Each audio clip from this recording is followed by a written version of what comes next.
Eh bien bonjour et bienvenue une nouvelle fois sur cette planète mécanique universelle.net, la philosophie qui essaie de démontrer que l'humanité dans sa totalité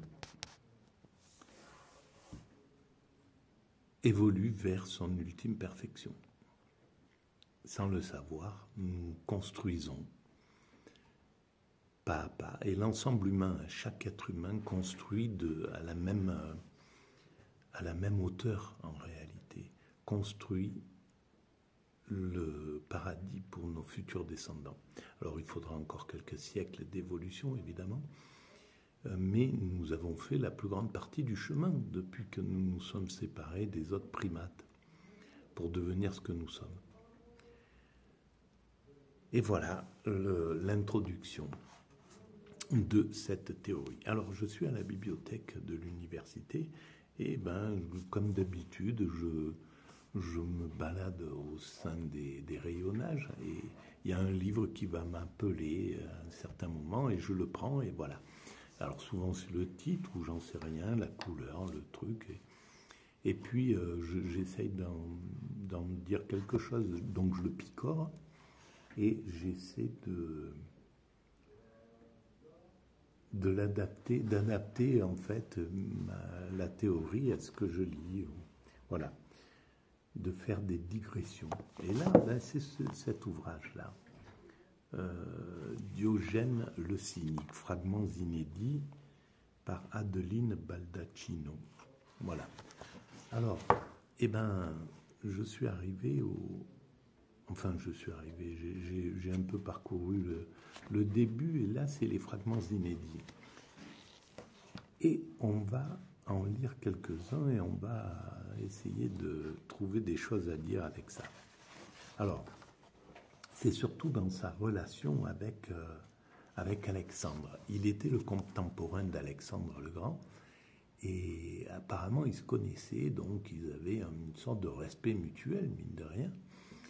Et c'est là où on voit à quel point c'est important pour un puissant d'avoir près de lui des philosophes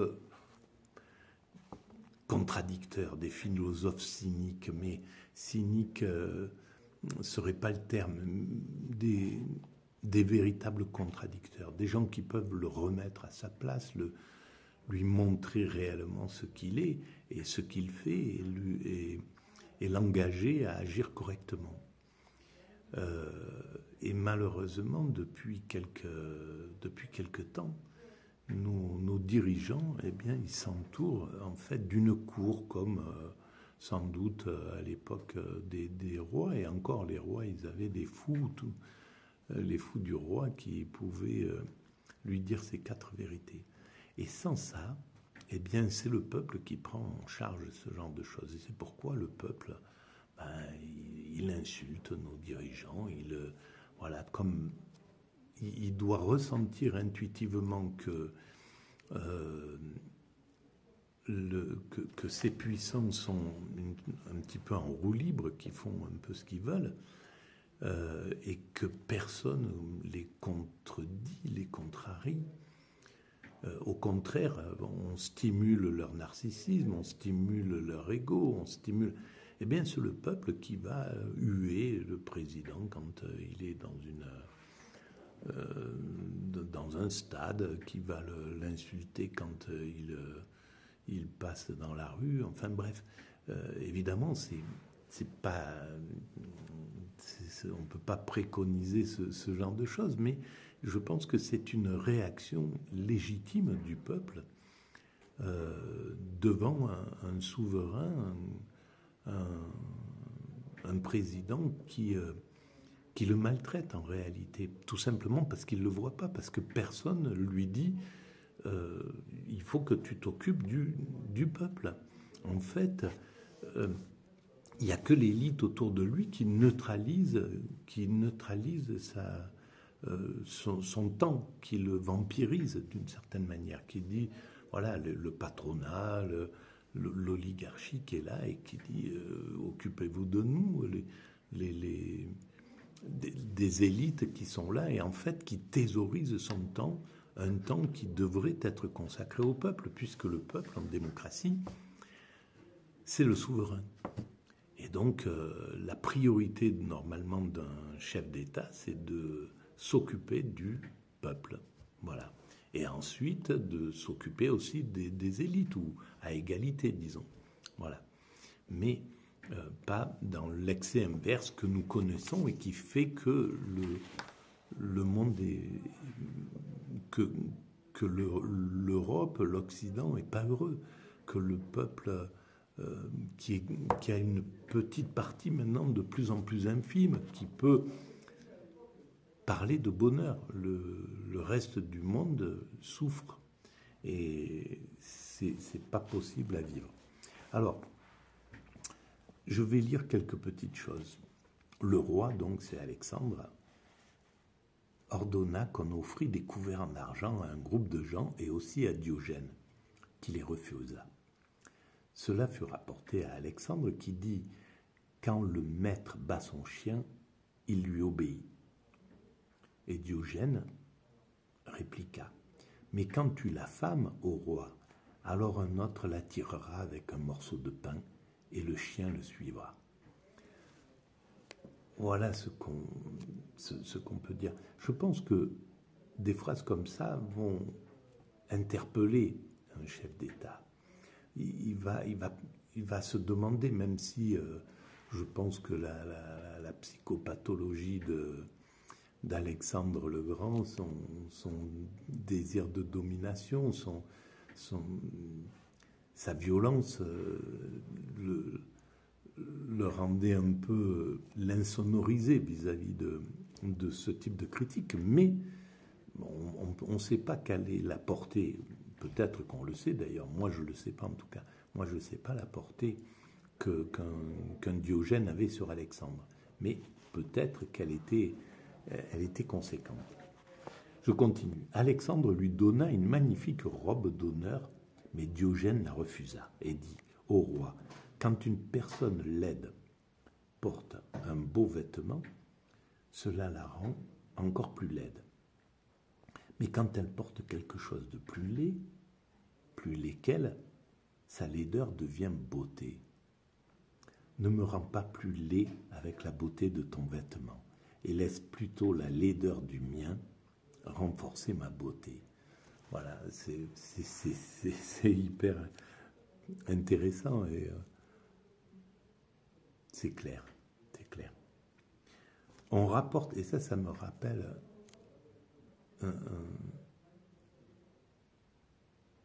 des choses que j'avais vues quand je me baladais dans le sanctuaire de Lourdes.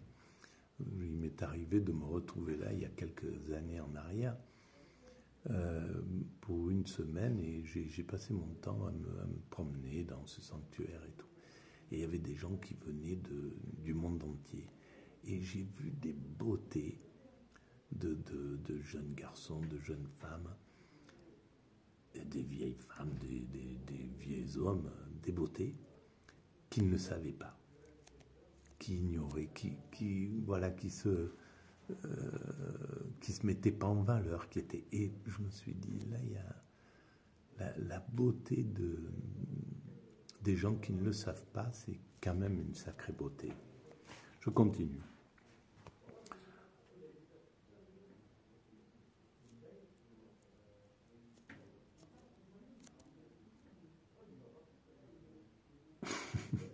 Bon, là, c'est un peu violent quand même. On rapporte que les Athéniens envoyèrent à Alexandre une délégation.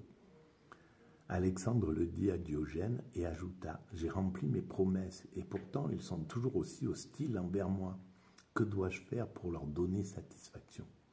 Diogène répondit « Je crois que rien ne les satisfera de toi sinon ta mort. » Bon, c'est du cash. Alexandre lui rendit visite alors qu'il dormait,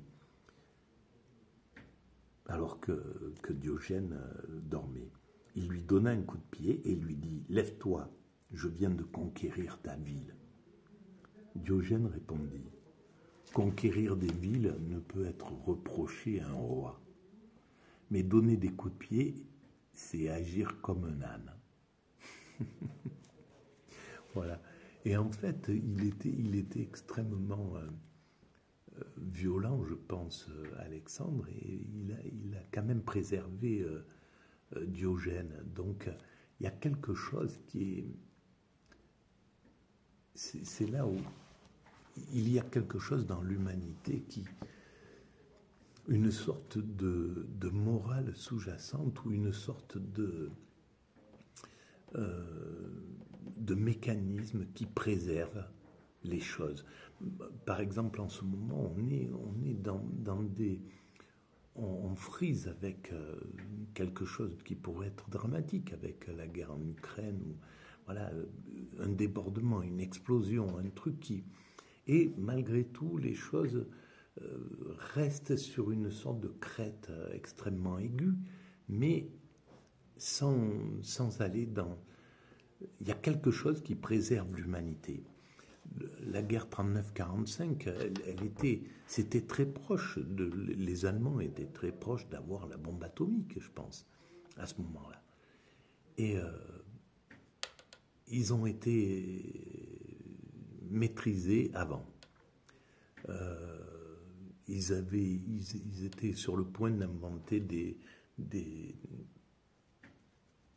armes comme les V1, enfin bref. Il y a quelque chose qui, malgré tout, fait que l'humanité ne va pas dans une sorte de pire, même si c'est arrivé parfois, je pense même avec des virus où l'humanité a été en danger d'une certaine manière il y a très longtemps. Et bien pourtant quelque chose préserve le monde. Alors, je continue. Alexandre l'invita à venir le voir.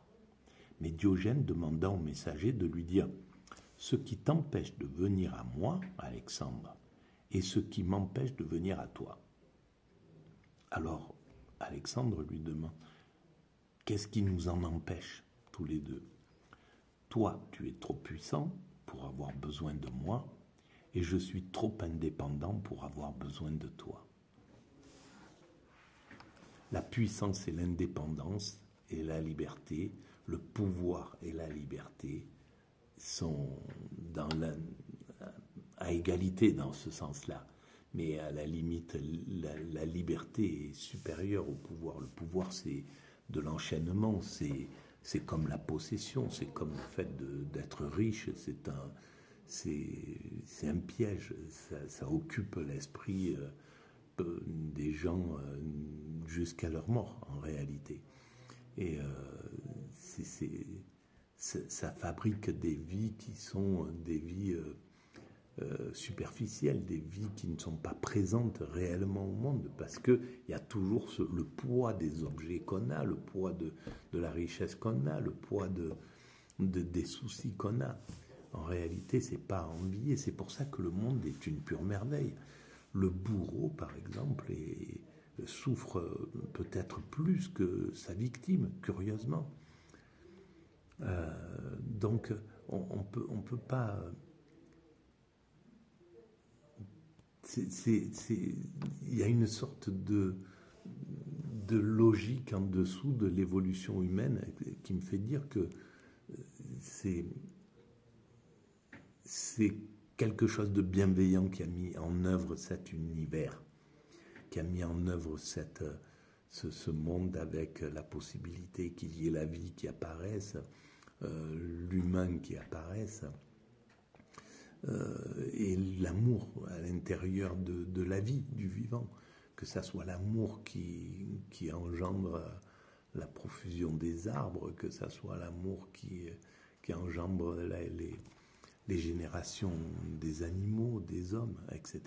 Que ça soit cette dimension dans un univers qu'on pourrait croire mécanique, qu'on pourrait croire matériel, absolument matériel. C'est pour ça que le matérialisme ne peut pas tenir, un matérialisme pur ne peut pas tenir à partir du moment où il y a l'amour dans l'univers, ou dans l'évolution de la matière, l'amour apparaît. Donc ça veut dire que l'amour était à l'origine déjà sous forme de potentiel, de potentialité, mais elle était c'était déjà à l'origine avant le mur de Planck, avant le Big Bang.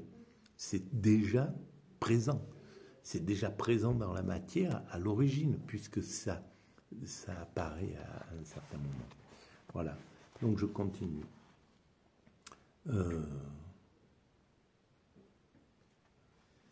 Je vais même m'arrêter là, tiens, pour cette vidéo. Voilà, on en a dit pas mal. Diogène le cynique.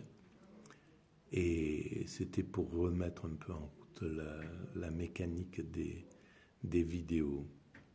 Voilà, je vous remercie de votre écoute et n'oubliez pas de mettre des pouces si vous pensez que c'est assez intéressant pour l'humanité, ce que propose cette théorie. Donc ça fait avancer un peu la visibilité, les pouces, donc les avis, laisser des commentaires, établir des liens avec votre propre site, participer à la mécanique, participer à ce travail.